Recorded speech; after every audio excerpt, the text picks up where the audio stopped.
प्रिय मित्रों, सुप्रभात।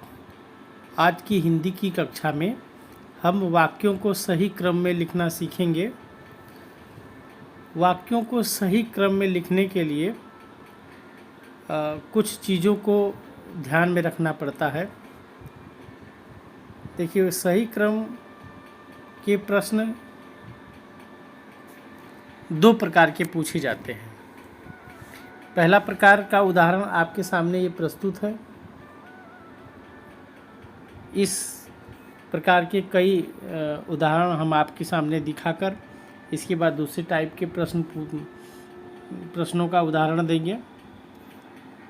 तो आइए इसको देखते हैं।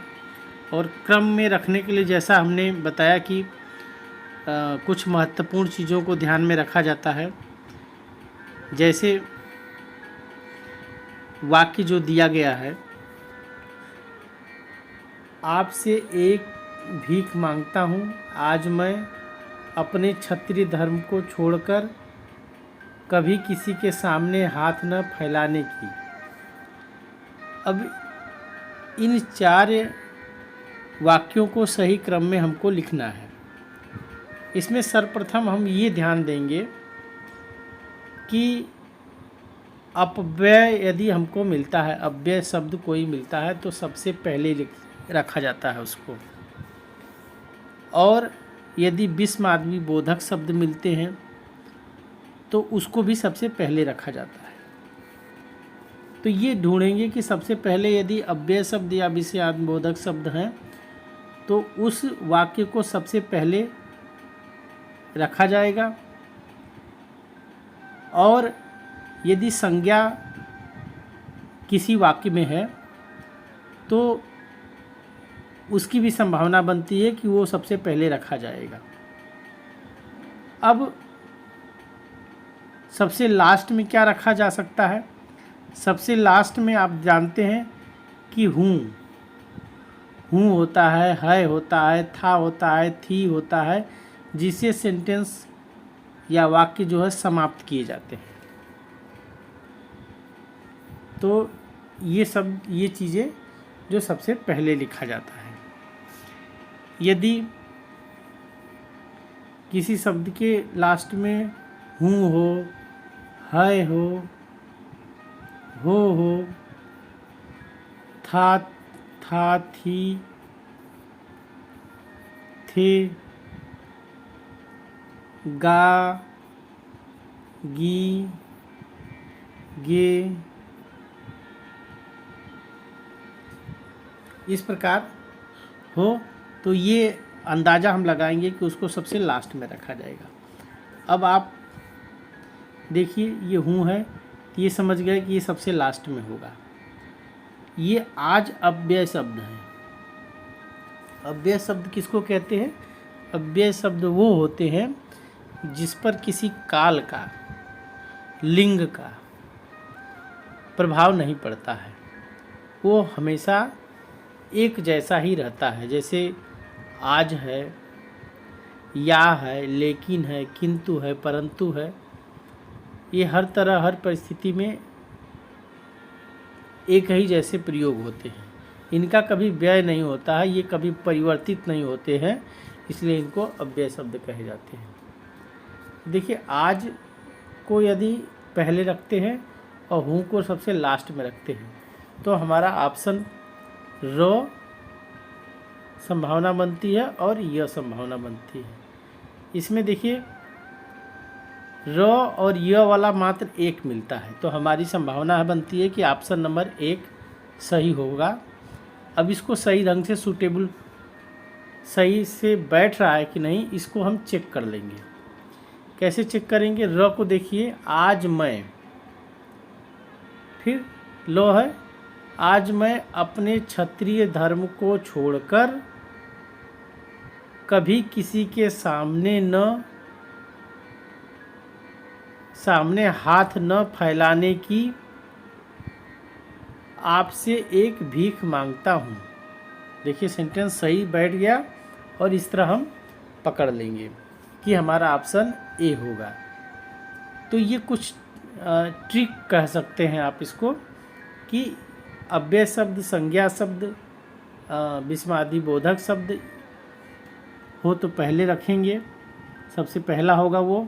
और हूँ, हाँ, था, थी, थे, तो इसके आधार पे, कुछ ट्रिक के आधार पे हम बिना बैठाए, बिना सेट किए जो है ऑप्शनों को आप अपना उत्तर जो है निकाल सकते हैं।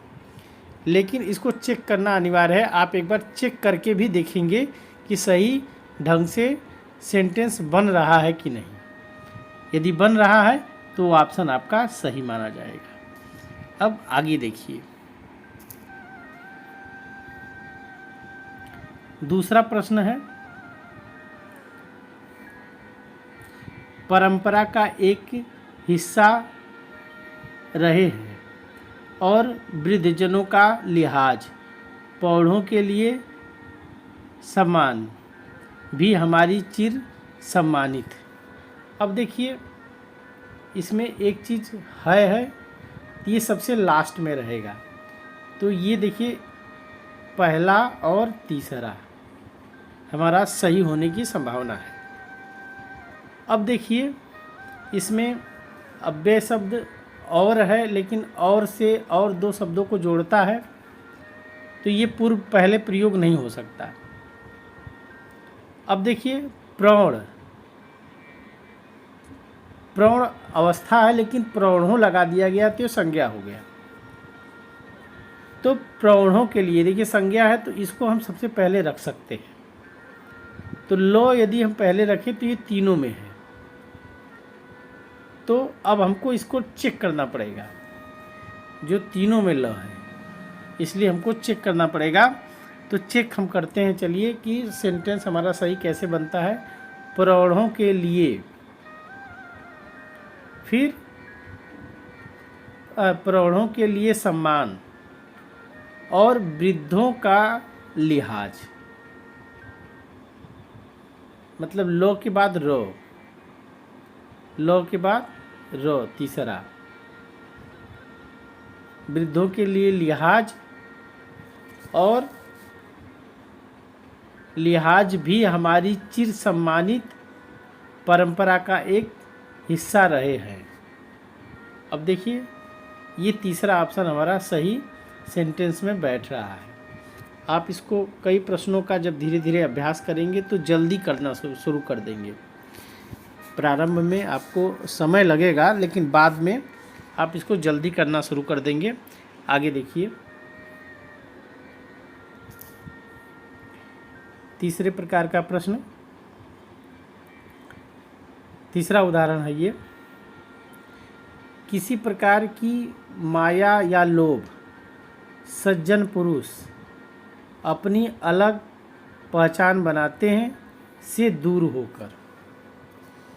तो इसमें देखिए, सज्जन पुरुष, ये क्या हो गया, संज्ञा हो गई एक तरह से, सज्जन पुरुष है। तो ये संभावना है कि हम इसको सबसे पहले रखेंगे, तो इसमें पहले में और लास्ट में र सबसे पहले है। और अंतिम वाक्य हमारा क्या होगा, अंतिम जो होगा तो वो हमारा ल होगा, क्योंकि ल में है लास्ट में है। तो ल कौन कौन है, ये देखिए, पहले में है और दूसरे में है, तो ये हमारा तो है ही नहीं है, ये भी नहीं है। अब देखिए, तो ये हमारा पहला लो हो रहा है।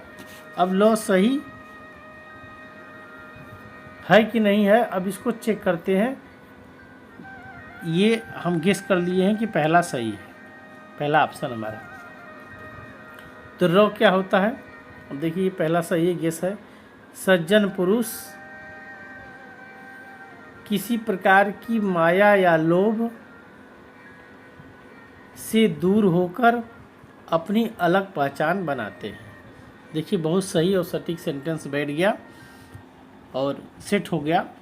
तो ये हमारा पहला ऑप्शन सही हो जाएगा। अब देखिए दूसरा,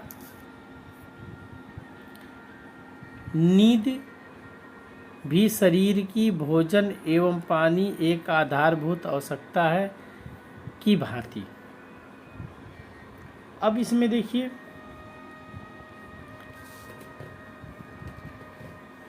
ये ढूंढेंगे इसमें कि कौन पहले हो सकता है, कौन सबसे लास्ट में हो सकता है।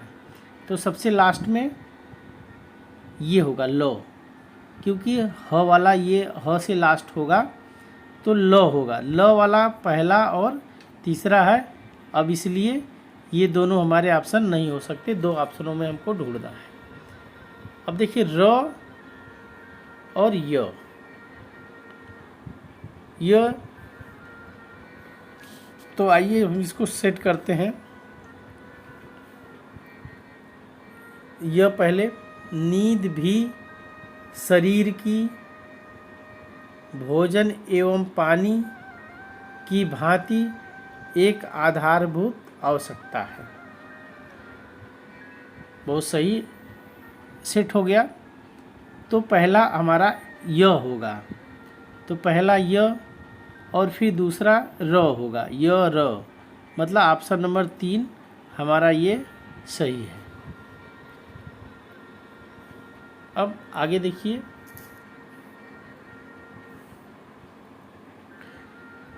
लेखक ने शहर ले जाए और उसे पढ़ाए कि वह लम्हा को एक बार सोचा। अब देखिए इसमें पहला कौन हो सकता है और लास्ट में कौन हो सकता है, ये आप गेस करेंगे। तो पहला जो है इसमें देखिए लेखिका, एक प्रकार एक संज्ञा है लेखिका, तो इसको हम पहले रख सकते हैं। और पढ़ाए, ये देखिए सबसे लास्ट में रख सकते हैं। तो अब ये हमारा ऑप्शन नहीं हो सकता है, ये दोनों हो सकता है, य है और लास्ट में ए पढ़ाए, तो रो लास्ट में ये है, मतलब हमारा ऑप्शन पहला सही है। गेस कर लिए। अब इसको चेक कर लेंगे एक बार कि सही से सेट है कि नहीं सेट है। तो यह देखिए लेखक ने एक बार सोचा कि वह लम्हा को शहर ले जाए और पढ़ाए। देखिए बहुत सही और सटीक सेट हो गया है। अब आगे अगला प्रश्न को हम देखेंगे। महत्व एवं प्रचार की दृष्टि से वैष्णव धर्म अपने स्वर्ण युग में प्रवेश कर गया गुप्त साम्राज्य के युग में। यहाँ भी वही कार्य करेंगे। सबसे पहले हम पहला और लास्ट वाला सेंटेंस ढूंढेंगे। देखिए लास्ट वाला सेंटेंस गया, ये लास्ट में होगा, तो लो वाला लास्ट में है, तो ये मतलब तीसरा हमारा नहीं हो सकता है। अब पहला सेंटेंस ढूंढेंगे।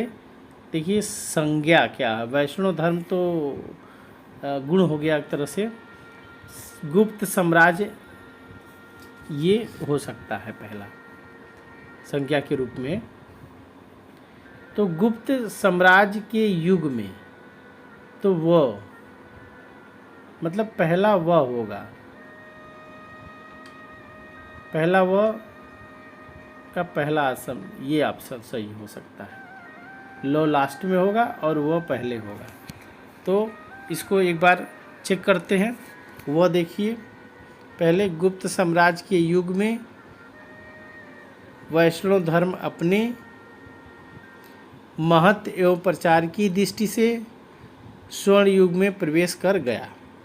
देखिए सेंटेंस सही रूप से बैठ गया है और आपको समझ में भी आया होगा। अब आइए दूसरे प्रकार के प्रश्नों का हम अध्ययन करते हैं।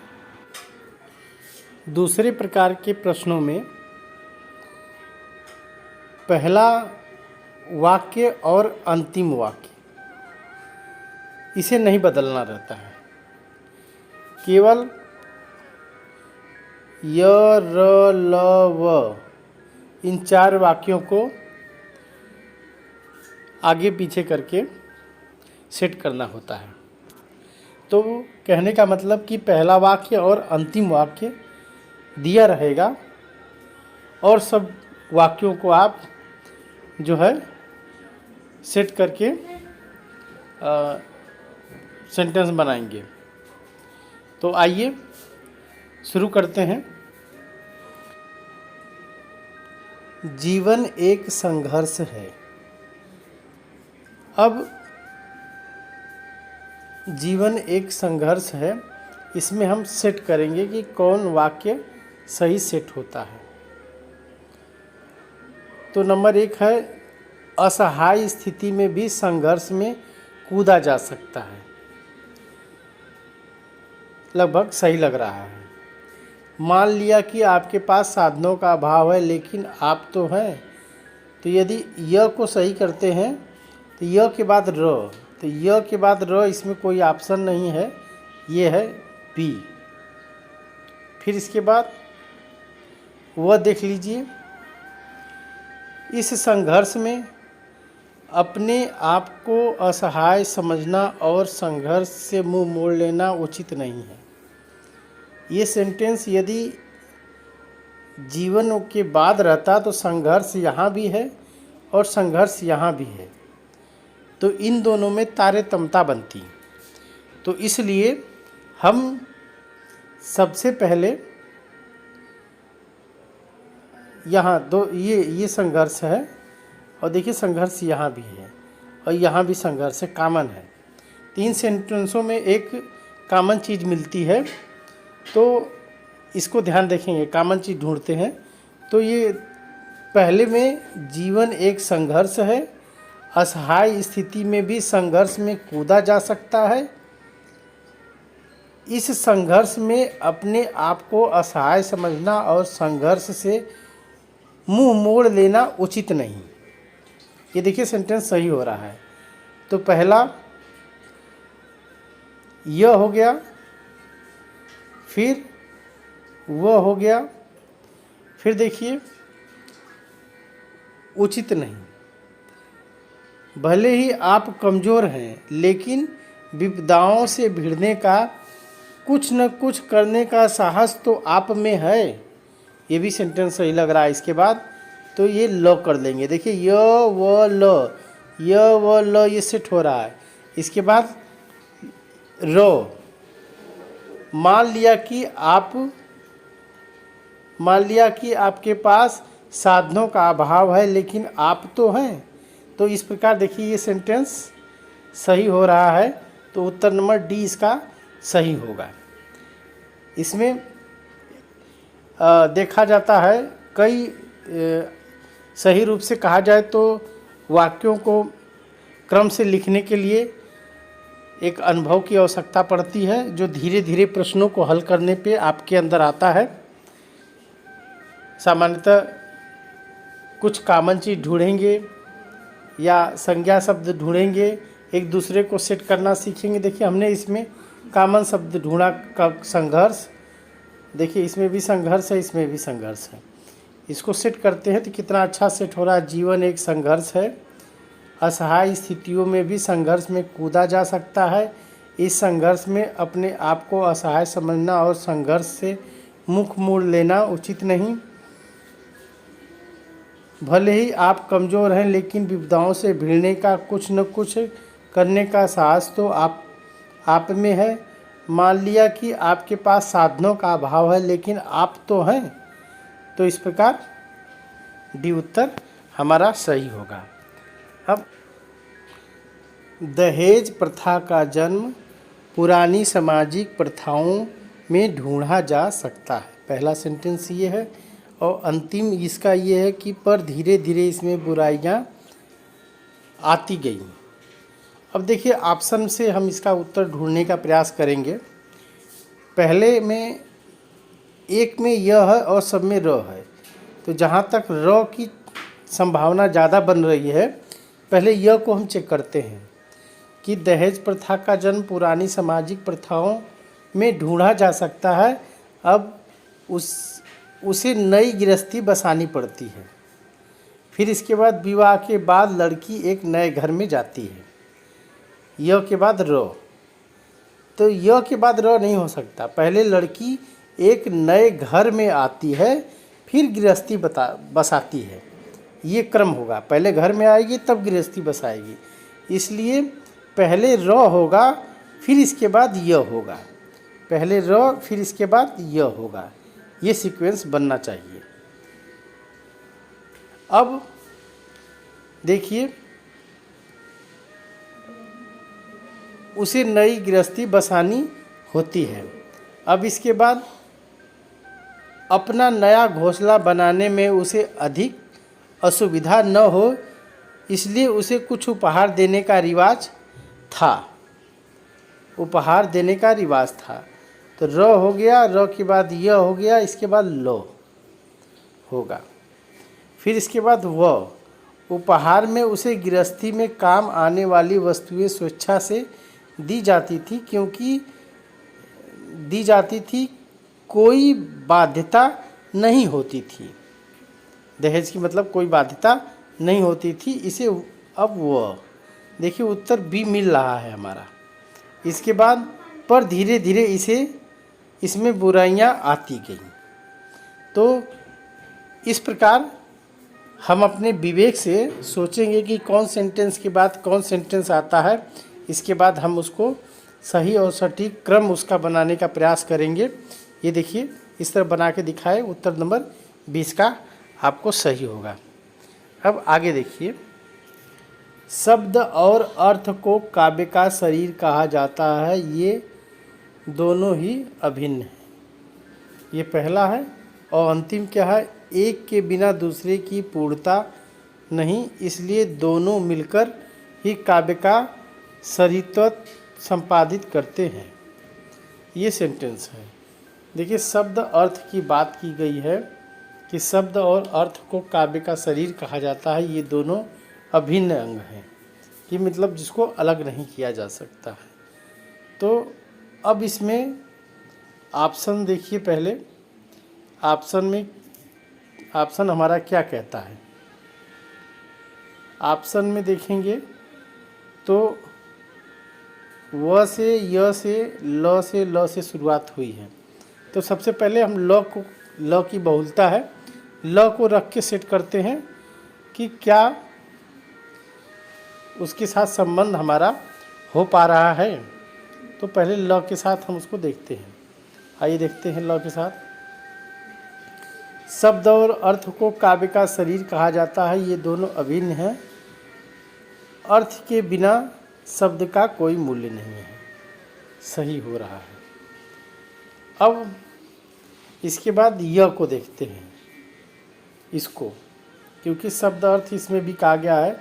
शब्द के साथ अर्थ का लगाव है और अर्थ के साथ शब्द का, ये भी सही है। तो पहला हमारा क्या हो गया, पहला ल हो गया, फिर दूसरा य हो गया। अब तीसरा देखिए क्या होता है, तो ल, य और इसके बाद रो आ रहा है। इसी प्रकार शब्द के बिना अर्थ का मानव मस्तिष्क में कठिनाई से निर्वाह होता है। सही बात है, ये सेट हो रहा है। तो य र हो गया। अब इसके बाद वो को देखते हैं कि हो रहा है कि नहीं। शब्द और अर्थ की एकता को पार्वती परमेश्वर की एकता का उपमान बनाकर कालिदास ने इस अटूट संबंधों को महत्ता प्रदान की थी। देखिए ये भी सही हो रहा है। और एक के बिना दूसरे की पूर्णता नहीं, इसलिए दोनों मिलाकर ही काव्य का शरीरत्व संपादित करते हैं। देखिए ये सेट हो जा रहा है। फिर ये इसके बाद वह होगा। तो ल, य, र और व, ये होगा। तो ये ऑप्शन हमारा बी सही होगा। अब आगे देखिए, महात्मा गांधी के जीवन के मूल मंत्र थे सत्य और अहिंसा। और लास्ट सेंटेंस है, वास्तव में गांधी जी को महामानव नहीं देवता की कोटि में रखा जाना चाहिए। अब ये दो सेंटेंस है, इसके बीच का हमको क्रम लगाना है। तो पहला हम देखते हैं इसमें, महात्मा गांधी के जीवन के मूल मंत्र थे सत्य और अहिंसा। पहले सत्य आया है, फिर अहिंसा। देखिए इसमें पहले भी बताए थे कि कोई सेंटेंस हो तो उसमें कुछ कॉमन चीज़ें ढूंढने का प्रयास करना चाहिए। अब देखिए सत्य, सत्य चीज़ है और सत्य को हम कॉमन ढूंढना शुरू करते हैं। देखिए सत्य एक यहाँ है और एक सत्य यहाँ है, दो जगह सत्य है। अब दोनों को सेट करने का हम प्रयास करेंगे। तो देखिए सत्य और अहिंसा, उनकी आत्मकथा सत्य के प्रयोग इसका प्रत्यक्ष उदाहरण है। और दूसरा क्या है वो में देखिए, सत्य के बिना वे एक कदम भी आगे बढ़ने को तैयार न थे। अब देखिए इसके बाद सेंटेंस ये वाला ज़्यादा सही लग रहा है, तो इसको सेट करेंगे। अब देखिए वो किस में है, वो हमको ये बी में मिल रहा है। तो अब इसके बाद सत्य और किसी में नहीं है, सत्य इसमें है, तो इसको रखते हैं। देखिए इसमें रखा भी गया है इसी को। अब देखिए सत्य के बिना वे एक कदम भी आगे बढ़ने को तैयार न थे। उनकी आत्मकथा सत्य के प्रयोग इसका प्रत्यक्ष उदाहरण है। यह के बाद देखिए ल दिया है, ल को हम सेट करते हैं। अब देखिए अहिंसा, दूसरा शब्द अहिंसा, ये कॉमन है, ये चीज़ कॉमन हो गया यहाँ पे, इससे इसका संबंध जुड़ गया। अहिंसा से इसका तात्पर्य था मनसा वाचा कर्मणा अहिंसा। अब देखिए र लास्ट में बचा, किसी प्रकार की हिंसा का आश्रय लेकर प्राप्त की गई स्वाधीनता भी उन्हें स्वीकार न थी। वास्तव में गांधी जी को महामानव नहीं देवता की कोट में रखा जाना चाहिए। इस प्रकार उत्तर हमारा बी सही होगा। तो ये एक अनुभव है जिसके आधार पर आप जो है प्रश्नों के उत्तरों को ढूंढना शुरू करेंगे और फिर आगे जो है वो अनुभव आपको काम करता आएगा। हर में पहली बात कि हमको ऑप्शन से उत्तर ढूंढने का प्रयास करना है, कुछ कॉमन चीज़ें देख के प्रयास करना है, और इस प्रकार कुछ ट्रिक हैं जिनके आधार पे, अनुभव के आधार पे आपको पता लगेगा। आगे देखिए, इसमें पहला है हमारा देश उत्सवों और त्योहारों का देश है। फिर अंतिम वाक्य इसमें है, इन अवसरों पर सब मिलकर खुशियाँ मनाते हैं। सब मिलकर खुशियाँ मनाते हैं। अब देखिए उत्सवों और त्योहारों का जो देश है, अब देखिए ऑप्शन में देखिए, इसमें ऑप्शन से हम ढूंढने का प्रयास करते हैं। तो पहले रो दिया हुआ है, फिर ल वो दिया है, बहुलता र की है। र को पहले देखने का प्रयास, सेट करने का प्रयास करते हैं। हमारा देश उत्सवों और त्योहारों का देश है। र है, यहाँ अनेक त्यौहार मनाए जाते हैं। सही हो रहा है, यहाँ त्यौहार और यहाँ त्यौहार, ये कॉमन भी मिल रहा है। तो इस प्रकार सेटिंग हमारी सही है। फिर अब देखिए र हो गया, र इसका मतलब ये ऑप्शन नहीं होगा, ये ऑप्शन नहीं होगा। अब दो ऑप्शनों में से हमको ढूंढना है, ल सेट करें और य सेट करना है, ल या य। अब इसके बाद देखिए ल क्या है, सामान्य की भावना भी पैदा होती है। और य क्या है, ये त्यौहार जनमानस में उल्लास जगाते हैं। अब देखिए त्यौहार शब्द कॉमन मिल गया, ये शब्द इसके बाद सेट होगा एक सीक्वेंस में। तो अब यह हो जाएगा, र के बाद यह, ये त्यौहार जनमानस में उल्लास जगाते हैं। अब आपको कंफर्म हो जाएगा कि ऑप्शन नंबर बी हमारा सही हो जाएगा। आइए मिला के देखते हैं। वो देखिए, लोगों में देशभक्ति और गौरव का भाव भरते हैं। फिर लो समन्वय की भावना भी पैदा करते हैं। इन अवसरों पे सब मिलाकर खुशियाँ मनाते हैं। अब देखिए ये सेंटेंस पूरा हमारा सही हो गया। इस प्रकार ऑप्शन नंबर बी हमारा सही है। आशा करते हैं कि इस प्रकार आप जो है वाक्यों के क्रम को लगाने का प्रयास करेंगे ये और अपने अभ्यास को जारी रख के अनुभव प्राप्त करेंगे। आज के लिए बस इतना ही। धन्यवाद।